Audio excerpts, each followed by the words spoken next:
આપ જાણો છો કે વાવ થરાદ પોલીસ અધિક્ષક સાહેબ ચિંતન તરેજા સાહેબની સ્પષ્ટ સૂચના છે અને અમારા રેન્જ આઈજી સાહેબ પરીક્ષિતા રાઠોડ સાહેબ અને ડીજીપી સાહેબ તરફથી કડક સૂચના છે કે આપણો જે વાવ થરાદ જિલ્લો છે એ આંતરરાજ્ય અને આંતરરાષ્ટ્રીય સરહદ સાથે જોડાયેલો જિલ્લો છે અને આ સખત ચેકિંગ કરવું અને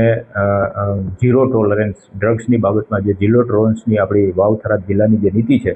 એ નીતિનો કડક રીતે અમલ કરવો. આના અનુસંધાને અમે સતત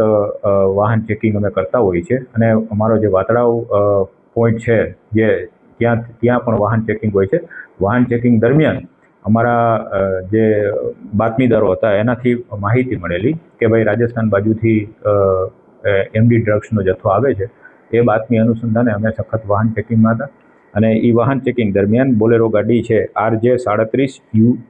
UE7186 ગાડી આવે છે અને એ ગાડીને રોકી અને અમારી બાતમીવાળી જે ગાડી હોય છે એમાં રોકી અને તલાશી લેતા તેમાંથી 17.73 ગ્રામ જેટલું એટલે કે ₹1,77,300નો